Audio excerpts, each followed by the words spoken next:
सभी हमारे शुभचिंतकों को डॉक्टर सुबोध चंद्र सिंह की ओर से नमस्कार है, स्वागत है, वेलकम है। आप देख रहे हैं जीएसएमपी क्लिनिक एंड न्यूज। आज का खास वीडियो नई शिक्षा नीति को लेकर है। अक्सर हम पहले दवा के बारे में, कौन सी बीमारी में कौन दवा रोगी के लिए सटीक रहेगा, इस पर तो बहुत वीडियो बन चुका है। आपके कोर्स को लेकर सर्टिफिकेट इन होम्योपैथिक डिस्पेंसिंग या जन स्वास्थ्य या सर्टिफिकेट इन आयुर्वेदिक थेरेपी या ओटी असिस्टेंट या अन्य बहुत सारे CMSED बहुत तरह के जो कोर्स है उस पर तो बहुत ज़्यादा वीडियो बन गया है और आगे पर बनता ही रहेगा। लेकिन आज के खास वीडियो में हम आज आपको बताने जा रहे हैं। आज का वीडियो आप लोगों के लिए खास होगा। बिल्कुल शांत मन से हमारे वीडियो को देखिएगा और कहीं नहीं जाइएगा, क्योंकि आपके पूरे परिवार के लिए आज का खास वीडियो है। यदि आज का वीडियो आप नहीं देखते हैं तो बहुत बड़ी आप जानकारी लेने से वंचित रह जाएंगे। हो सकता है कि आपके लिए ये अच्छा नहीं रहेगा। यदि आप अपना भला और बच्चे का भला चाहते हैं तो आज का वीडियो अवश्य देखिए। केंद्र सरकार ने एक बहुत बड़ा शिक्षा नीति में बदलाव किया है। इसकी जानकारी सभी लोगों को रखनी चाहिए। आप देख लीजिए, 30 जुलाई आप दैनिक जागरण 30 जुलाई का आप संपादकीय देख लीजिए और मेन पृष्ठ पर भी इसका बहुत बड़ा समाचार बना है और कवरेज हुआ है, आप देख सकते हैं।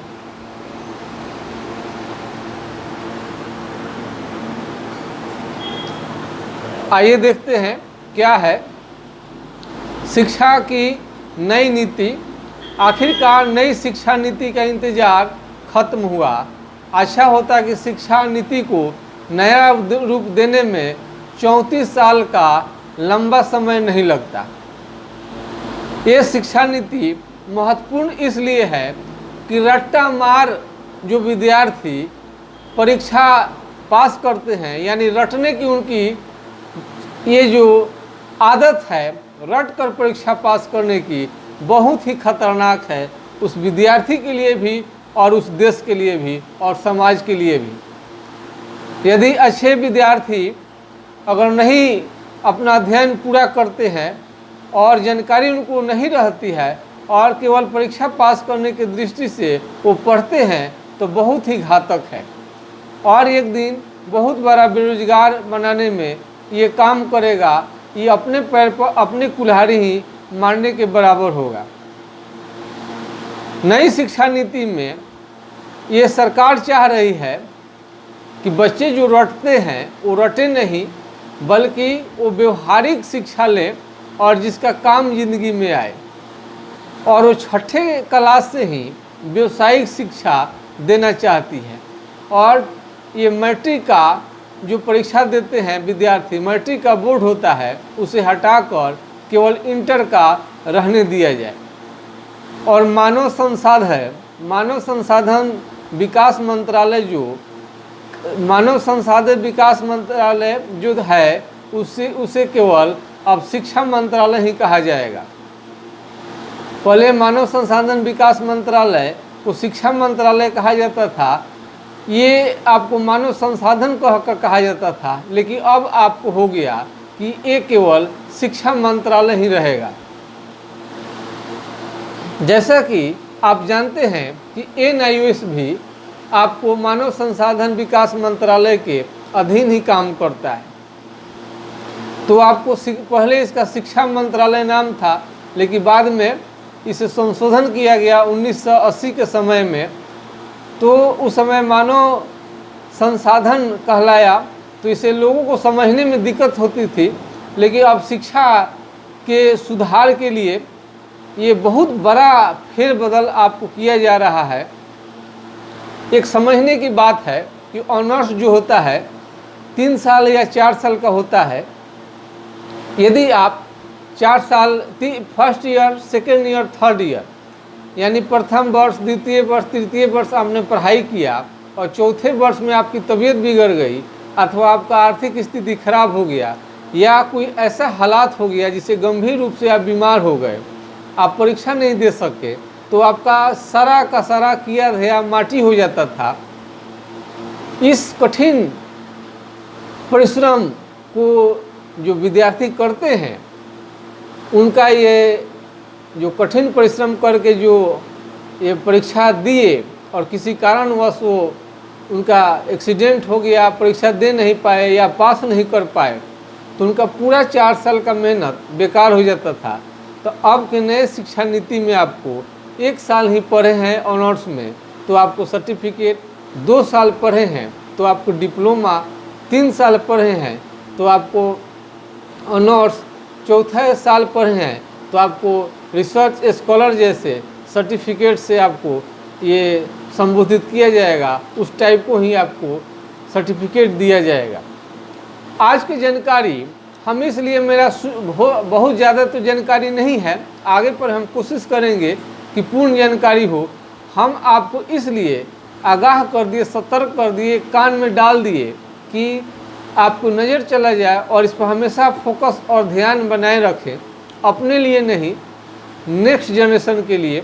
आपके बच्चे हैं, आपके घर में बहुत सारे विद्यार्थी होंगे, छोटे बच्चे होंगे, उनको तो कुछ मालूम नहीं रहता है, गार्जियनशिप में है, तो आपको इस सब बात को जाननी चाहिए। इसलिए हम सोचे कि क्यों ना अपने जो हमारे शुभचिंतक हैं, हमारे वीडियो को जो लाइक शेयर सब्सक्राइब करते हैं, देखते हैं, उन्हें ये जानकारी हो जाए। और इसके पेपर में इसको हेडलाइन ही आपको हम दिखाते हैं कि आप पढ़ लीजिए कहीं से भी।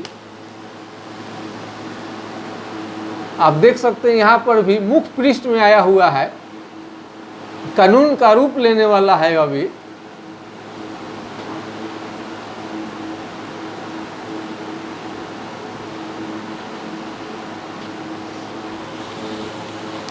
ऐसे NIOS से जो सर्टिफिकेट इन होम्योपैथिक डिस्पेंसरी का कोर्स है, जन स्वास्थ्य का कोर्स है, सर्टिफिकेट इन आयुर्वेदिक थेरेपी का कोर्स है, ये व्यावसायिक है और व्यवसाय करने के लिए ही, व्यवसाय करने के उद्देश्य से ही ये सर्टिफिकेट आपको दिया जाता है, आत्मनिर्भर बनाने के लिए आपको दिया जाता है। तो नई शिक्षा नीति में और इसमें ये मैट्रिक की जगह पर अब इंटर का ही केवल ये आपको काउंसिल होगा, ये इंटर काउंसिल ही होगा, मैट्रिक नहीं रहेगा। और 6-6 महीना अब साल में एक बार पढ़ के रट्टा मार विद्यार्थी वो पास करते थे परीक्षा को, लेकिन अब 6 माह पर परीक्षा होगा और एक दूसरे का नंबर अंक जोड़ा जाएगा। बहुत बार ऐसा होता है कि हम पिछले 6 माह में हम पढ़ाई किए हैं और अगले 6 माह में भी बच्चे अच्छे से पढ़ाई करें। अब ये नहीं हो कि परीक्षा जब आए तो हाथ पैर तोड़ कर बैठ जाते हैं और काफ़ी मेहनत करते हैं और रट्टा मार पढ़ाई करते हैं। इससे अच्छा होगा कि साल भर विद्यार्थी पढ़ेंगे तो नॉलेज उनको बहुत अच्छा होगा। बिल्कुल ही नया है, आप सोच भी नहीं सकते हैं इस तरह का शिक्षा नीति आएगा। महात्मा गांधी ने कहा था कि वो शिक्षा बिल्कुल बेकार है जिससे कि आप व्यवसाय नहीं कर सकते हैं, रोजगार नहीं कर सकते हैं, आत्मनिर्भर नहीं बन सकते हैं। तो केंद्र सरकार का नई शिक्षा नीति के अनुसार बच्चों को व्यवसायिक बनाने के फेरे में है और रट्टा मार ये पढ़ाई को ख़त्म किया जा रहा है। तो आप इसके लिए जी न्यूज़ या ABP या बहुत सारे चैनल में आपको इसका ज़रूर देखनी चाहिए और शिक्षा नीति को ये आप पूरी तरह से आप इस पर ध्यान आप लगा दीजिए और फोकस कर दीजिए ताकि आपको अपडेट्स इसका मिलता रहे। और आप 30 जुलाई का जो पेपर है ये नई शिक्षा नीति आपको ज़रूर पढ़नी चाहिए। ये हम आपको GSMP clinic and news section जो है उसके अंतर्गत आज का हम वीडियो बनाए हैं कि आप लोगों को न्यूज़ जो हमें ज़रूरी लगता है वो भी शिक्षा से संबंधित, ज़्यादातर शिक्षा स्वास्थ्य से संबंधित अगर कोई न्यूज़ होता है तो हम आपको दिखाने की कोशिश करते हैं। ये न्यूज़ पेपर लेकर आपको कहीं से भी पढ़नी चाहिए। तो नई शिक्षा नीति में आपको छठे क्लास से व्यवसायिक आपको बनाया जाएगा और परीक्षा का लोड जो है कम करने की कोशिश किया जा रहा है। और इसमें रट्टा मार सबसे बड़ी चीज़ है, इसको दूर करने का उपाय किया जा रहा है। और जो जानकारी है आपको ओरिजिनल आपको जानकारी हो, ये सबसे बड़ी चीज़ है। रट कर पढ़ने वाले विद्यार्थी किसी तरह से कामयाब तो होते हैं, लेकिन उसका अनुभव का फ़ायदा पूरा समाज, देश को, घर को नहीं मिल पाता है। इसलिए ज़रूरी है कि रट्टा मार ये जो शिक्षा नीति है ये ख़त्म हो। और ऑनर्स में जाने में ही बहुत सारे विद्यार्थी छोड़ देते हैं, इसलिए कि 4 साल पढ़ेंगे और उसमें यदि फेल कर गए तो सारा किया धया ख़त्म हो जाता था। लेकिन अब आपको चिंता करने की ज़रूरत नहीं है। आपको इसमें 1 साल पढ़ेंगे तो सर्टिफिकेट, 2 साल पढ़ेंगे तो डिप्लोमा, 3 साल पढ़ेंगे तो ऑनर्स, और पीजी का जो है पोस्ट ग्रेजुएट है हो सकता है कि 1 साल का हो जाए। और आपको पीएचडी भी करना अब आसान हो जाएगा। यानी हम अपने वीडियो के माध्यम से, हमें भी उतनी जानकारी नहीं है, लेकिन जी न्यूज़ और सारे न्यूज़ को आपको वो अवश्य देखनी चाहिए।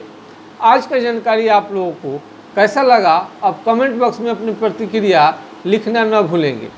नई शिक्षा नीति को ज़रूर आप देखिए और रोज़ कम से कम इसके फेरे में रहिए आधे से 1 घंटे तक। हो सकता है इसका प्रभाव 5-6 माह में नहीं लगे, लेकिन 2021 से आपको बिल्कुल इसका असर आ जाएगा। और जैसे ही राज्य सरकार को इसका चिट्ठी आएगा केंद्र सरकार से, सभी लोग उस शिक्षा नीति को अपनाना शुरू कर देगा। तो नई जो भारत सरकार की शिक्षा नीति है उसको अवश्य आपको दिमाग में रखनी चाहिए और नए शिक्षा नीति के अनुसार अपने बच्चों का जो माइंड है उस तरह से आपको धीरे धीरे लगाने की कोशिश करनी चाहिए।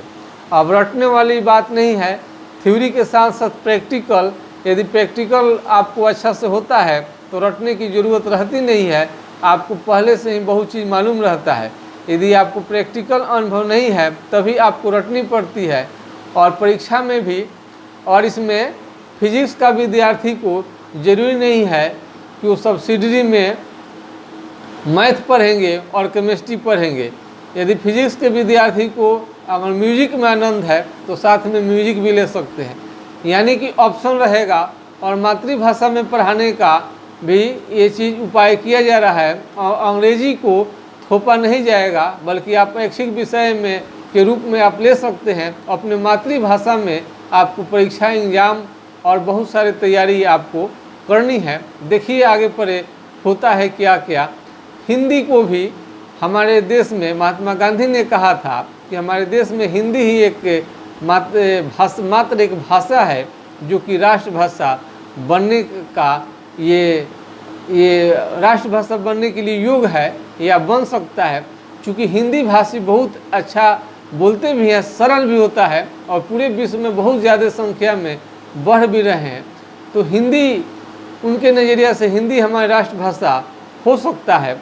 और हिंदी में अगर ऐसा हुआ तो आपको हिंदी में पढ़ने का मौका मिलेगा। बहुत सारे विद्यार्थी तो बहुत तेज तरह के होते हैं, लेकिन इंग्लिश भाषा की वजह से वो MBBS, IAS, PCA जो भी है बड़े बड़े एग्जामिनेशन है वो क्वालिफाई नहीं कर पाते हैं, वो इसकी तैयारी भी नहीं कर पाते हैं क्योंकि इंग्लिश उनकी अच्छी नहीं रहती है। लेकिन अगर हिंदी में ऐसा कुछ होता है मेडिकल इंजीनियरिंग IAS का, तो इसका परिणाम बहुत अच्छा आएगा।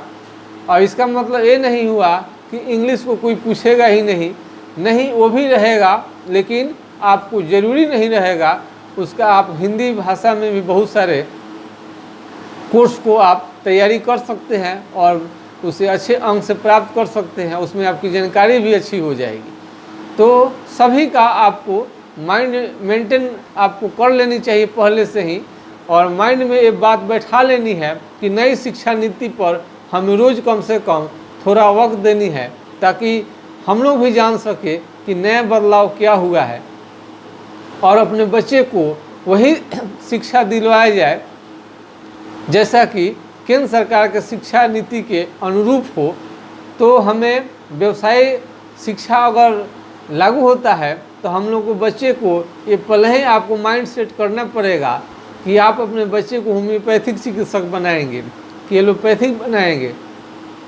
कि आयुर्वेदिक का चिकित्सक बनाएंगे, अथवा आप इंजीनियर बनाएंगे। पहले से ही सारे चीज़ों को आपको ये चीज़ माइंड में रखना पड़ेगा। तो आज की जानकारी आप लोगों को कैसा लगा?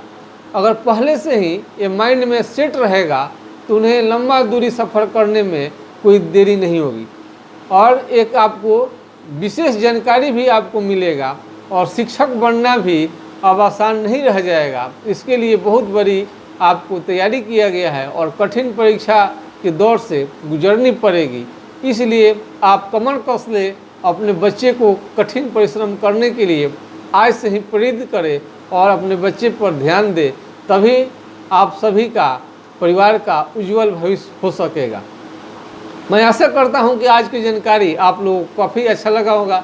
यदि अच्छा लगा है तो लाइक शेयर सब्सक्राइब करना बिल्कुल ना भूलेंगे, क्योंकि हम आपके लिए मेहनत करते हैं। एक लाइक का बटन रेड कलर का आता है, उसे आप दबाइए और घंटी को भी दबा दीजिए, ताकि हमारा वीडियो आपको जब भी अपलोड होता है तो आप तक जल्दी से जल्दी पहुंच जाए। मैं आशा करता हूं कि आज जानकारी बहुत अच्छा लगा होगा। नमस्कार, आपका दिन शुभ हो। जय हिंद, जय भारत।